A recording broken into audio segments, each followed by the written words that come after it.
Bonjour, bonsoir, chers téléspectateurs. Tout dépend de votre localisation géographique et de l'heure à laquelle vous vous connectez. C'est le pasteur Tutalapaïne. Donc, nous émettons depuis la Normandie en France. Aujourd'hui, un autre sujet, toujours sur la Pâque. Nous allons continuer à développer ce sujet.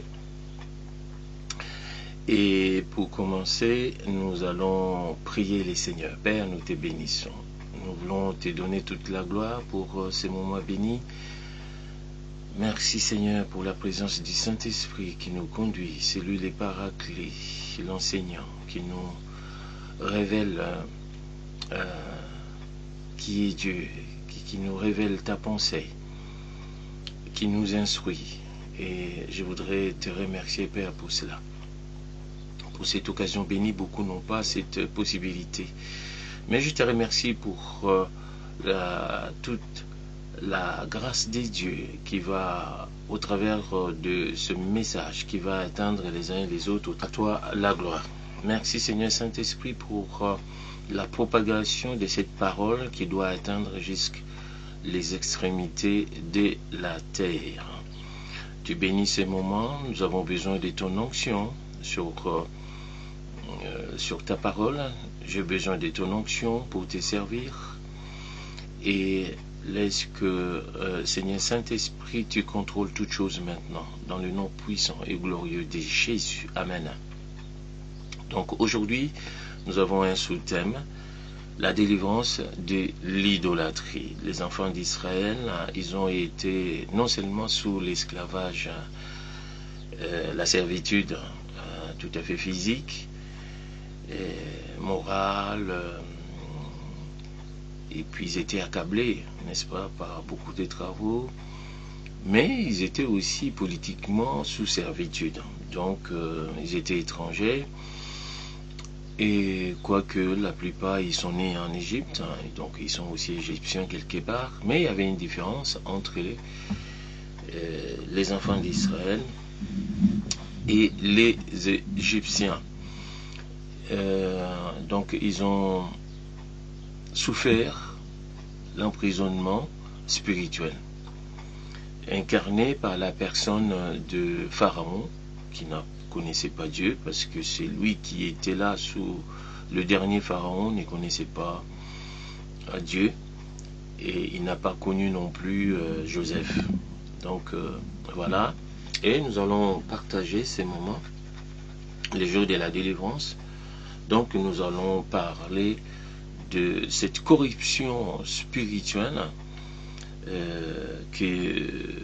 qu'ont connu les enfants d'Israël, et Dieu est descendu pour le délivrer au travers la main de Moïse, qui serait comme l'envoyé du Seigneur, leur libérateur. Mais au fait, c'est Dieu lui-même qui va agir au travers donc de son serviteur Moïse.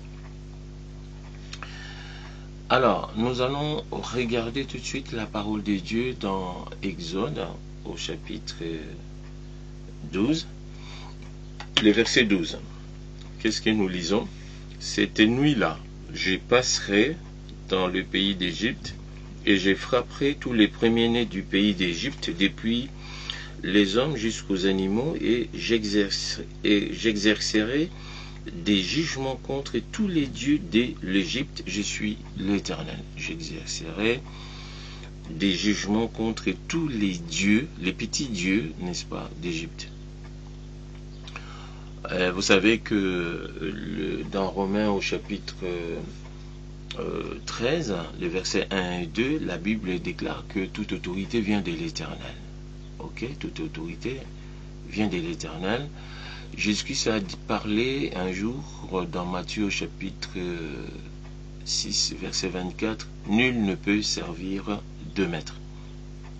Donc, soit tu t'attaches à l'un et tu méprises l'autre, soit tu vas aimer l'un, tu vas haïr l'autre maître. Donc, le Seigneur nous montre que l'homme, dans sa marche, dans son existence, il est sous l'autorité d'un maître. Voilà. Le malheur, la misère, la souffrance spirituelle et morale, c'est quand tu penses qu'il n'y a pas de Dieu déjà et que tu gères toi-même ta vie. Non, la vie, c'est Dieu. La vie que nous menons a une source. Cette vie a un responsable, c'est Dieu lui-même. Et qu'il y a un deuxième maître qui s'est présenté dans notre existence. C'est l'imposteur, Satan, que la Bible désigne pour Lucifer ou le dragon ancien, connu généralement par Satan, le diable. C'est lui qui s'est rébellé déjà contre Dieu parce qu'il voulait être Dieu. Il voulait prendre la place de Dieu, être Dieu, et pour qu'il soit adoré, soit servi aussi. Donc, d'où Jésus dit, nul ne peut servir de maître. Donc, Dieu nous a créés pour pouvoir le servir. Voyez-vous? Dieu nous a créés parce qu'il voulait que nous puissions le servir. Il voulait habiter avec nous, marcher avec nous. C'est lui qui va nous instruire, nous montrer comment il faut fonctionner. Il a mis à notre disposition sa constitution, la constitution pour son royaume, aider son royaume. Le monde qu'il a créé, c'était son royaume. Ok? Et donc il a mis en place des règles, des lois, des principes qu'il faut respecter pour notre encadrement. Voilà. Et servir Dieu, cela veut dire quoi? Tout simplement, quand il a créé l'homme et la femme et les a placés dans le jardin d'Éden, quand il a créé, donc l'homme a été créé, je voulais préciser, le dernier. C'était en dernier. Ok, Dieu a créé toutes choses avant, même les animaux, c'était avant l'homme. Mais quand il crée l'homme, il va le responsabiliser. Il va dire à l'homme de s'occuper des animaux, de l'entretien des arbres, donc de la nature, d'exploiter cet environnement. Donc cette responsabilité-là de la part de Dieu, c'est ça, servir Dieu. C'est-à-dire que Dieu pouvait le faire lui-même.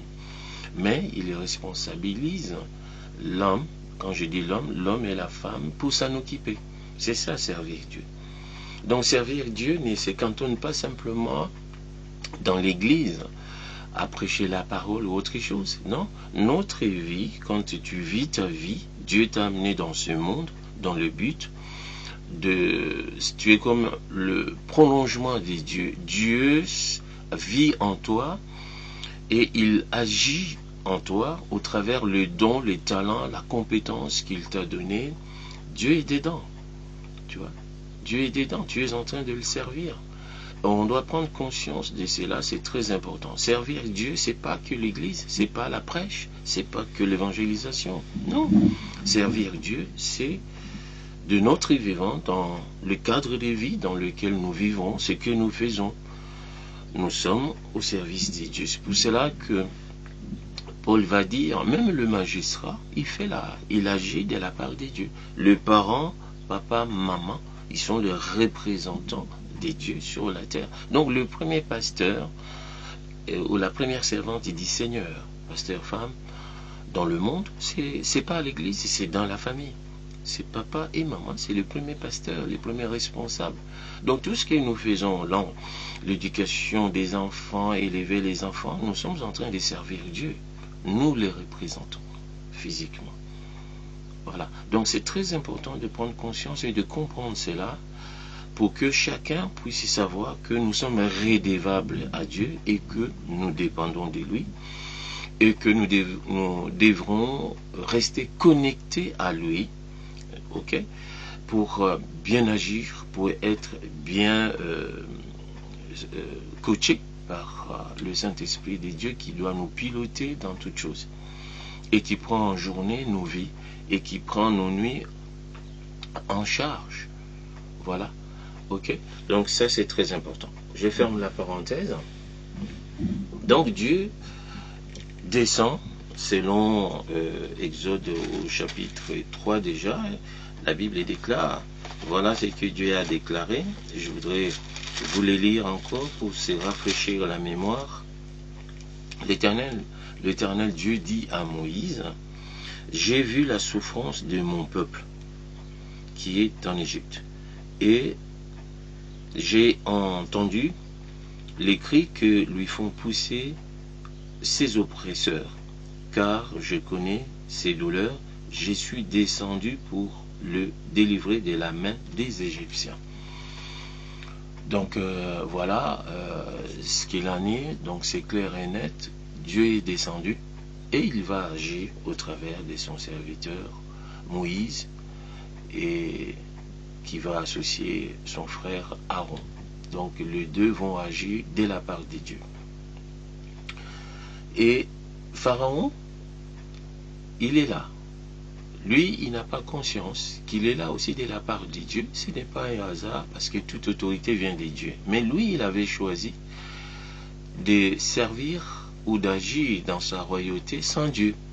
Et la Bible nous dit tout de suite dans Exode au chapitre 5, si nous lisons les 2 premiers versets, vous allez voir que l'Égyptien, le dernier Égyptien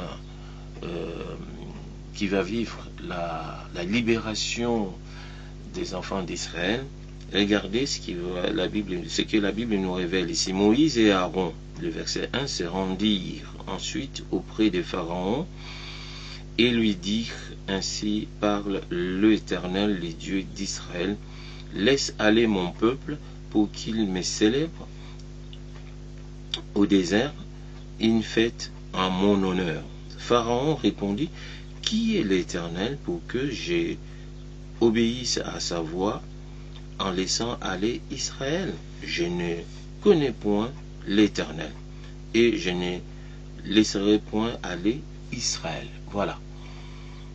C'est clair, Pharaon ne connaît pas Dieu. Mais il va être au service d'un autre maître qui va être le serpent ancien, le diable. Ok? Il va être dans l'idolâtrie. D'ailleurs, en comparaison avec les autres, peut-être pharaons qui sont passés avant, nous voyons que dans Exode au chapitre 1er, la Bible déclare le pharaon qui a connu Joseph. Lui, il a connu les dieux de Joseph. Voilà, il a connu les dieux de Joseph, et tous ceux qui sont venus après, je ne sais pas entre eux deux s'il y en a d'autres qui ont continué à se connecter au Dieu de Joseph, mais en tout cas, vers la fin, le dernier, il n'était pas du tout connecté. Alors, nous lisons ceci. La Bible déclare ceci. Il s'éleva sur l'Égypte un nouveau roi qui n'avait point connu Joseph. Voilà. Et comme il n'a pas connu Joseph, il n'a pas connu non plus le Dieu de Joseph. Donc c'est lui qui va arriver, ou les autres qui vont arriver après, parce que les enfants d'Israël sont restés en Égypte 400 ans. Voilà. La Bible ne dit pas que c'est lui qui a succédé au dernier pharaon qui a connu Joseph, c'est le même qui va connaître Moïse. Non, 4 siècles après. Donc il y a eu succession d'autres pharaons. Donc, mais le dernier, la Bible confirme, au chapitre 5, lui non plus, il n'a pas connu le Dieu de Moïse ou le Dieu des enfants d'Israël. Alors, il était connecté à un Dieu. Un autre Dieu, nous avons vu que ces pharaons, quand Moïse et Aaron vont se présenter devant lui, Moïse va faire une démonstration, il va justifier son mandat, l'autorité, de quelle autorité il dépendait. Et pour démontrer cette autorité-là, à laquelle il dépendait, donc il avait un bâton, avec ses bâtons, il a jeté par terre, et les bâtons s'est transformé en serpent. Alors Pharaon, il était stupéfait, et puis comme, et c'est là maintenant Pharaon va réagir, en réagissant, il va faire appel au chapitre donc 7, à partir du verset 8, jusqu'au verset 13. Qu'est-ce que nous allons voir? L'Éternel dit à Moïse et à Aaron, si Pharaon vous parle et vous dit, faites un miracle, tu diras à Aaron, prends ta verge et jette-la devant Pharaon. Elle deviendra un serpent. Moïse et Aaron allèrent auprès de Pharaon et ils firent ce que l'Éternel avait ordonné. Aaron jeta sa verge devant Pharaon et devant ses serviteurs, et elle devint un serpent. Mais Pharaon appela ses sages, des enchanteurs, les magiciens d'Égypte. Voilà les dieux d'Égypte. Voilà les serviteurs, les dieux comment on va dire, le maître de Pharaon.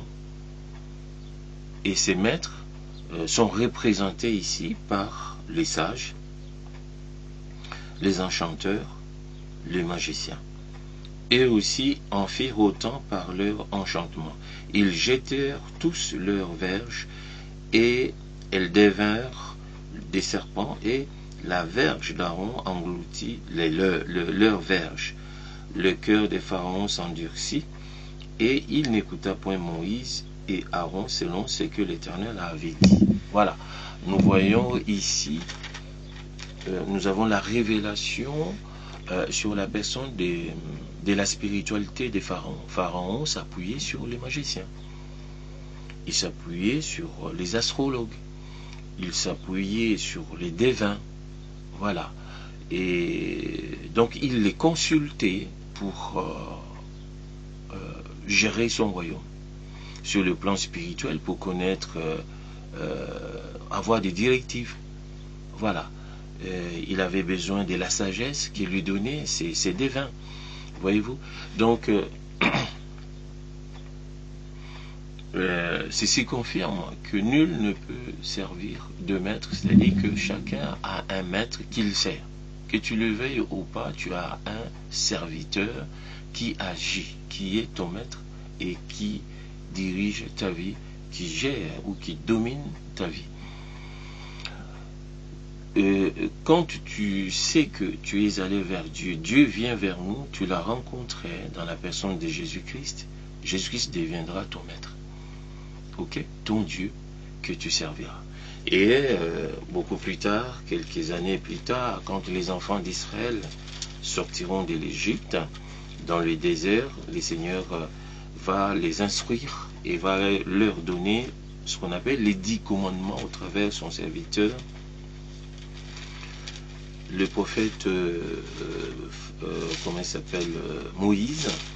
Et Moïse va descendre du haut de la montagne d'Horeb, de Sinaï, les 10 commandements pour instruire son peuple. Alors, dans les 10 commandements, Dieu va dire, il a été très clair, très clair, il dit ceci, alors Dieu prononça toutes ces paroles en disant, je suis l'Éternel ton Dieu, qui t'a fait sortir du pays d'Égypte, de la maison des servitudes. Donc, la servitude, non seulement physique, mais la servitude aussi spirituelle. D'où il dit ceci, tu n'auras pas d'autre Dieu devant ma face. Donc, il y avait cette corruption spirituelle. Et Dieu, quand il délivre les enfants d'Israël, il les a épargnés, il voulait les délivrer, ou il les a délivrés de la corruption spirituelle, de l'idolâtrie du Dieu égyptien. Voyez-vous?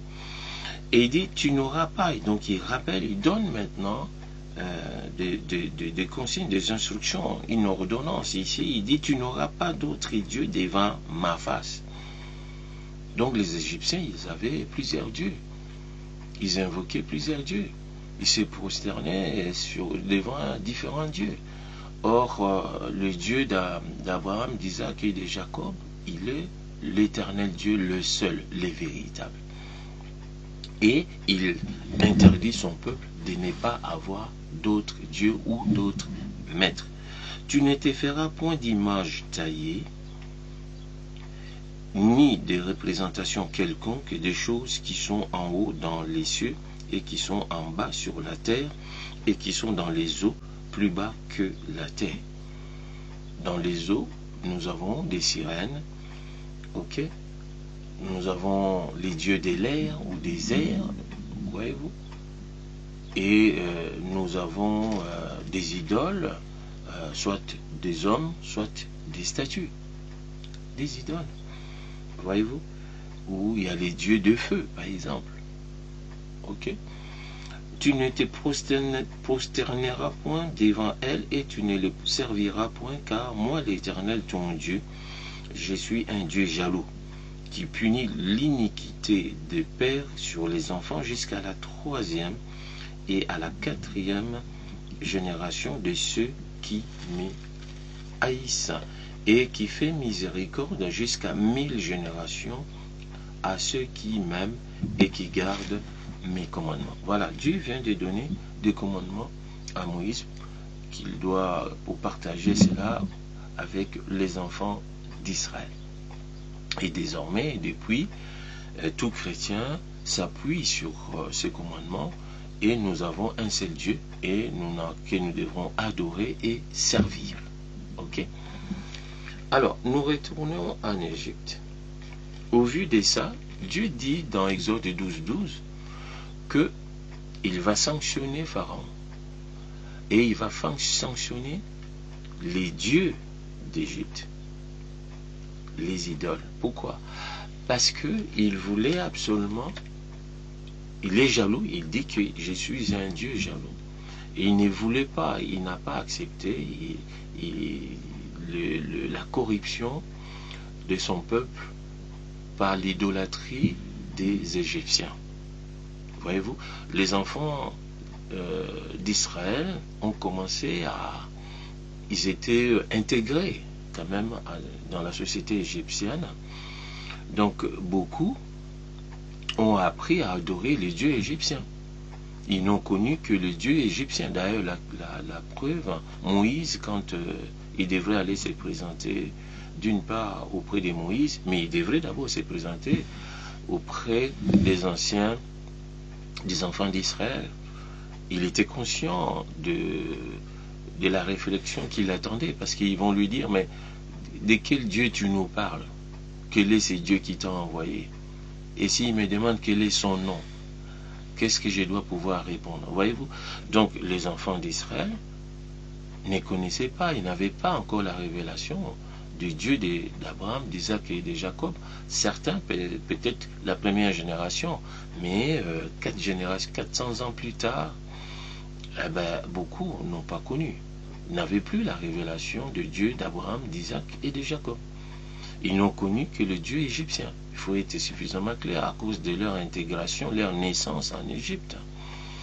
Et maintenant, Dieu, quand il descend, il ne veut pas que son peuple ne le connaisse pas, ils ne connaissent que le Dieu égyptien. Donc, il fallait le sortir de là, le purifier, le laver, le sanctifier de l'idolâtrie égyptienne. Voilà pourquoi il frappera le Dieu égyptien, pour montrer déjà à Pharaon que il n'y a pas d'autre Dieu que lui, et que le Dieu qui est lui auquel il était attaché, c'était des idoles. Ce n'étaient pas des bons dieux, des vrais dieux, mais c'était des idoles, et que Dieu était mécontent de cela. Donc voilà pourquoi il a porté un jugement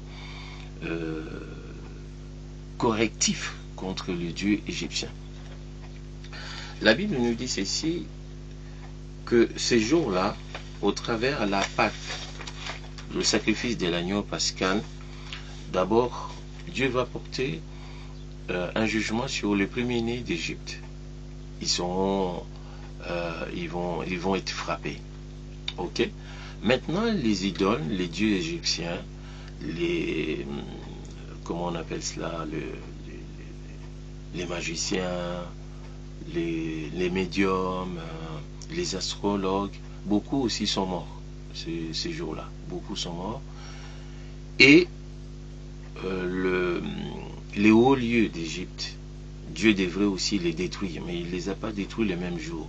Alors la Bible déclare que,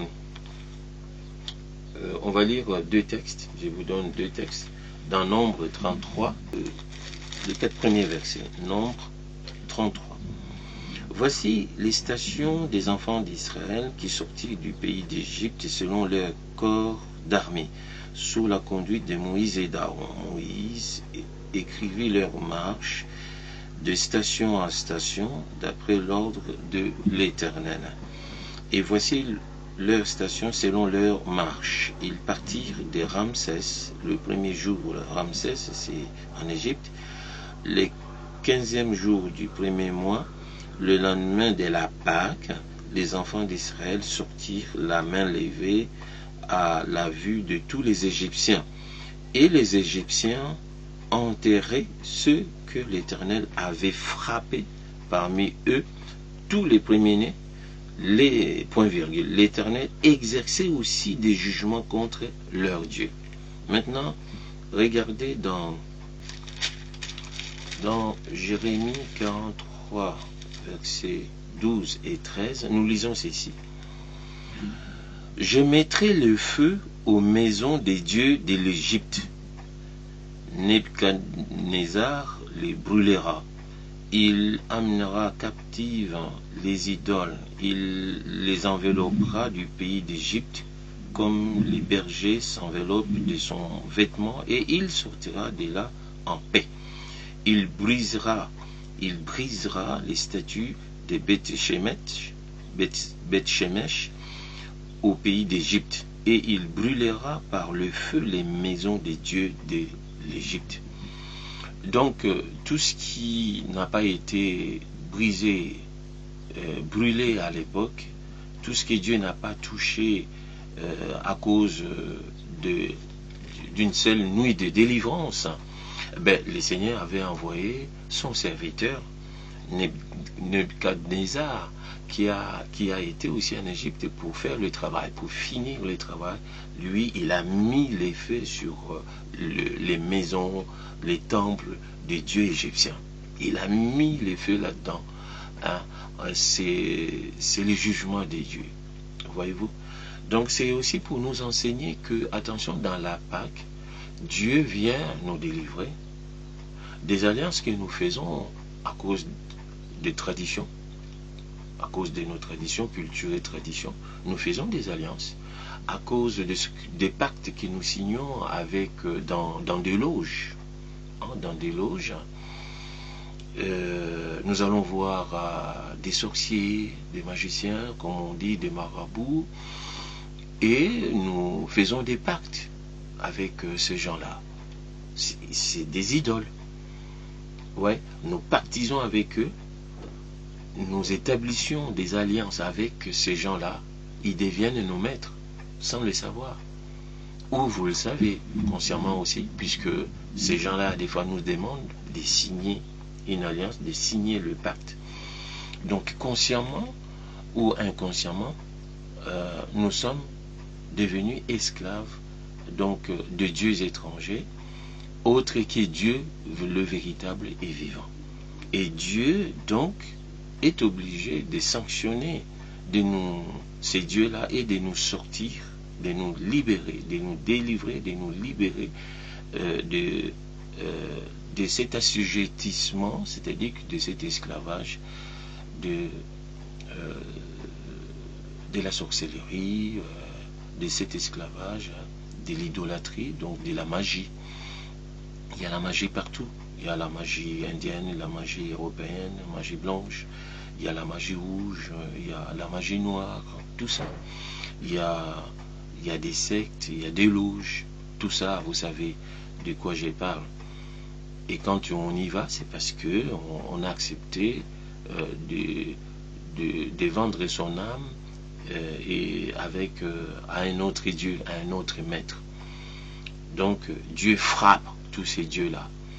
Dieu est tout puissant pour frapper ces dieux. Il est tout puissant pour te délivrer de ces faux dieux. Voilà. La Pâque, c'est la délivrance des faux dieux. Voilà. Dieu le frappe. Dieu le juge et Dieu te délivre et nous délivre. La Pâque, c'est la délivrance non seulement de l'esclavage physique, mais aussi de l'esclavage spirituel.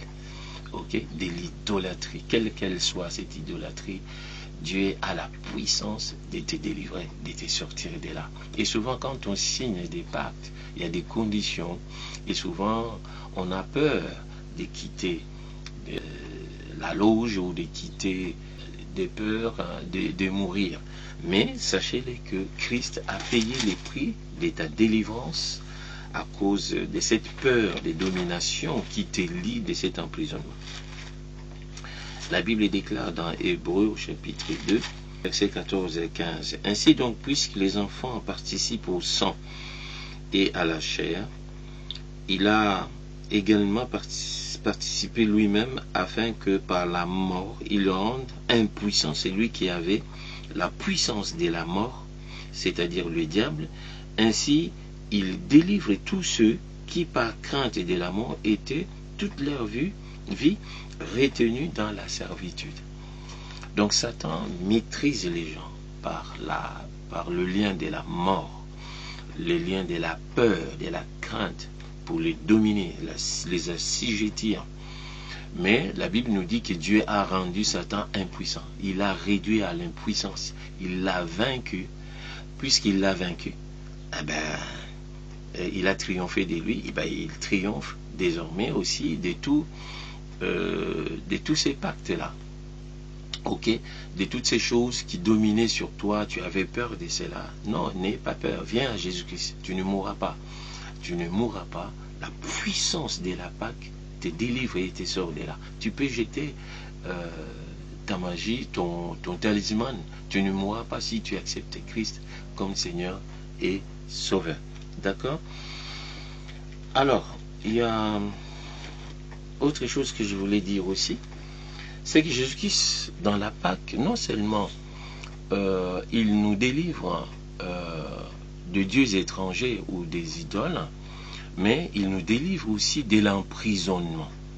L'emprisonnement, non pas physique, mais d'abord, mais de l'emprisonnement spirituel. Il est capable de nous délivrer de l'emprisonnement physique, mais il est aussi capable de nous délivrer d'abord sur le plan spirituel de l'emprisonnement spirituel.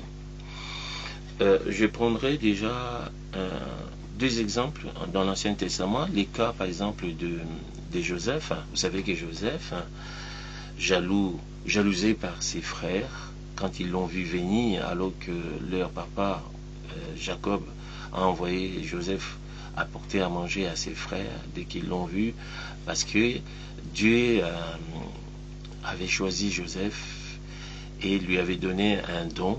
Les dons, il avait des songes, des visions, donc qui caractérisait, déterminait sa prédestinée déjà, qu'il sera serviteur de Dieu comme un prophète de l'Éternel.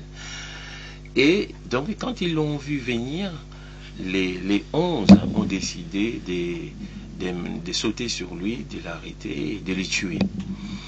Ça, cette histoire-là, nous lisons cela dans Genèse au chapitre 32. Qu'est-ce qui va se passer? C'est que dans Genèse au chapitre 32, ses frères, ils vont l'arrêter et le jeter dans une citerne. Voilà. La citerne est le type de la prison ou de l'abîme. Donc, l'abîme, la citerne, la fosse, la tombe, tout cela, ça représente la prison. Voilà pourquoi quand Jésus-Christ va ressusciter des morts, la Bible déclare que la terre va le vomir. Okay? Va le vomir, alors que toutes les dispositions ont été prises à son enterrement. Le tombeau a été scellé, emprisonné. Tu ne sors pas. Ok? Mais Jésus a fracassé la porte de prison qui était la tombe. Hein? Donc la Pâque, c'est la délivrance de l'emprisonnement, de la tombe des morts. Et Jésus-Christ va couper le lien des morts et des séjours des morts. Donc la tombe représente les séjours des morts, représente la prison, la fosse, la citerne. Joseph a été jeté dans une citerne qui n'avait pas d'eau. c'est les types de la tombe, la mort. Ça représente déjà comme l'amour. Ça préfigurait la mort de Jésus-Christ qui descendra dans la fosse ou la tombe. Ok. C'est aussi la prison. Ça représente la prison, l'emprisonnement spirituel. Ok. Donc voilà, nous sommes, quand quelqu'un est sous l'esclavage du diable, il est emprisonné. Spirituellement, tu es en prison. Et Jésus-Christ, il paye les prix de ta délivrance, au fait, de ta sortie de prison. D'où sa mort, d'où la raison de sa mort sur la croix. C'est pour payer les prix, la rançon de ta libération de la prison, de ta sortie de prison spirituelle. Et Joseph, ils ne vont pas les tuer, ils vont les sortir de cette citerne. Après cela, qu'est-ce qui va se passer? Ils vont les vendre à Potiphar. Potiphar va l'amener en Égypte. Et nous savons ce qui va arriver encore une fois de plus à Joseph. C'est que... attendez, je vous raconte cela. Mais je vous lis cela parce que c'est très important de lire les Écritures. J'aime pas trop que les gens puissent avoir une connaissance et sans vérifier, sans lire les Écritures. C'est très important de lire les Écritures. Ok? Parce que toutefois, qui ne se repose que sur ce que tu entends sans vérifier les Écritures, c'est pas bon. Le fondement doit être les Écritures. Donc, il faut aller lire. Donc, nous lisons que Joseph, au verset 18 et 20, nous lisons ceci.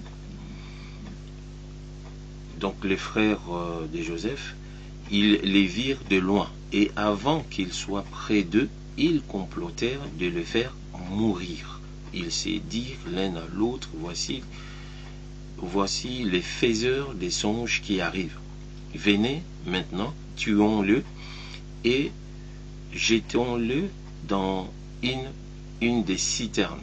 Nous dirons qu'une bête féroce l'a dévoré et nous verrons ce que deviendront ces songes.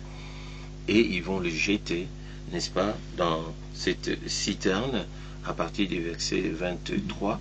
Lorsque Joseph fut arrivé auprès de ses frères, ils les dépouillèrent de sa tunique, de la tunique de plusieurs couleurs qu'il avait sur lui. Ils les prirent et le jetèrent dans la citerne. Cette citerne était vide, il n'y avait point d'eau. L'histoire de Joseph préfigure